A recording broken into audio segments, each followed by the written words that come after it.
शिपूरा नाम का एक गांव था। उस गांव में कुआं ना होने की वजह से सभी गांव वाले नदी से ही पानी लाया करते थे। एक दिन गांव की एक औरत निर्मला नदी के किनारे बैठकर कपड़े धो रही थी। तभी उसे नदी से डरावनी आवाज सुनाई दी। कौन है यहाँ जो मुझे डरा रहा है? अरे कौन है यहाँ?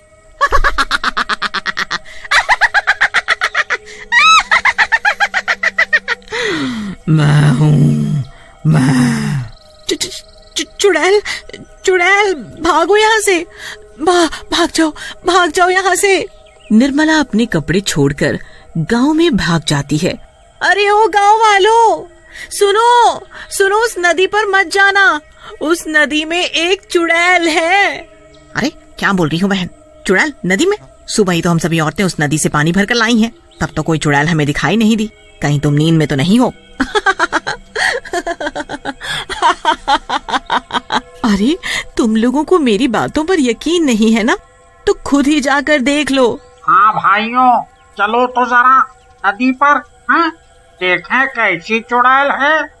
सभी गांव वाले नदी पर जाते हैं, पर वहाँ कोई चुड़ैल नहीं दिखती।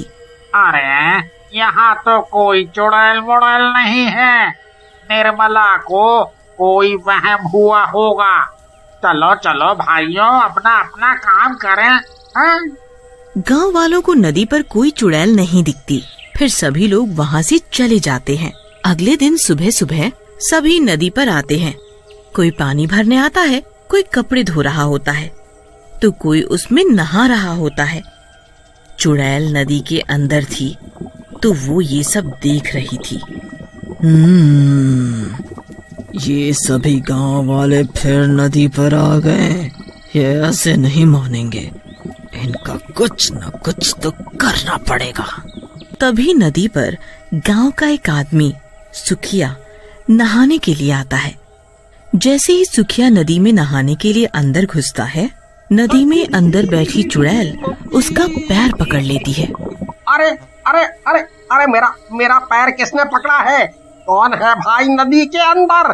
बचाओ बचाओ बचाओ! चुड़ैल सुखिया का पैर पकड़कर नदी के अंदर खींच लेती है और फिर सुखिया को नदी के बाहर फेंक देती है।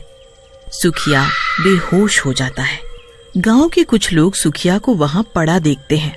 सुखियो, ये तुम्हें क्या हुआ? अरे ये तो बेहोश है, इसे इसके घर ले चलो। जब ये होश में आएगा तभी कुछ बताएगा ये बेहोश कैसे हुआ है। सभी गांव वाले उसे उठाकर उसके घर ले जाते हैं। जब सुखिया होश में आता है तो उसके साथ क्या हुआ सब बताता है।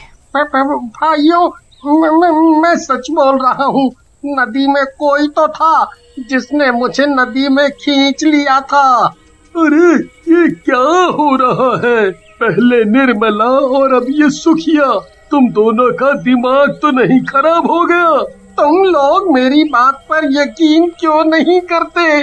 मैं सच बोल रहा हूँ।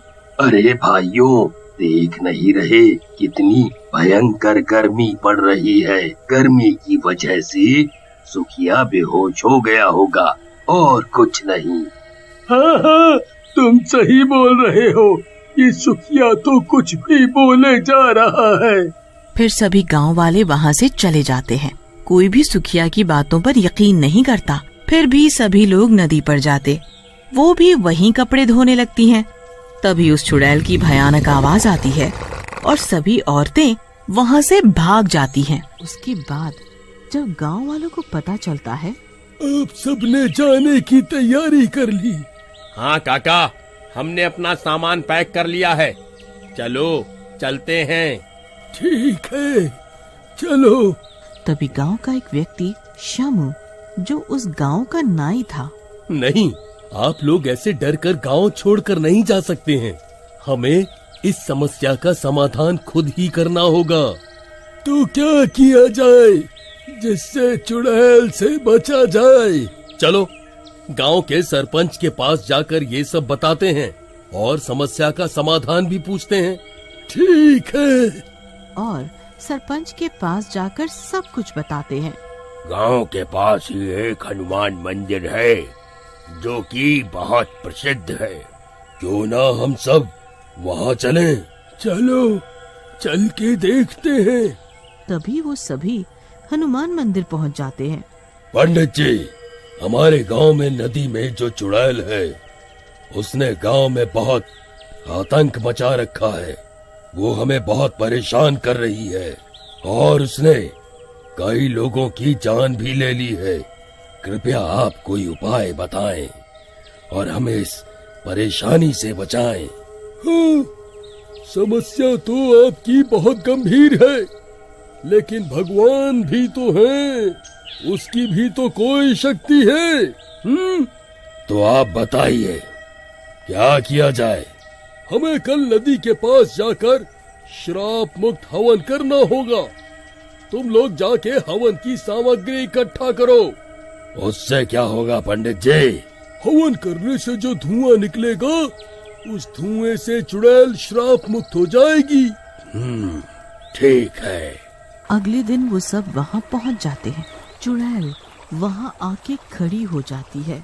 ओम हनुमंताय नमः, ओम हनुमंताय नमः। एक चुड़ैल से एक सुंदर परी के रूप में परिवर्तित हो जाती है। धन्यवाद पंडित जी, आपने मुझे श्राप मुक्त किया और एक चुड़ैल में से मैं एक परी बन गई। ठीक है, सब भगवान की कृपा है। मैं परी लोग जाने से पहले आप सबको एक वरदान देना चाहती हूँ। मांगो, मुझसे क्या चाहिए आप सबको? तुम्हें वरदान देना ही है तो एक काम करो, हमें ये वरदान दो कि हमारी नदी का पानी फिर कभी न सूखे, जिससे हमारे गांव का भला हो। ठीक है, तथास्तु। ऐसा कहकर परी चली जाती है। उसके बाद पंडित और गांव वाले बहुत खुश होते हैं। शिक्षा: बिना प्रयास करे कभी भी हार नहीं माननी चाहिए।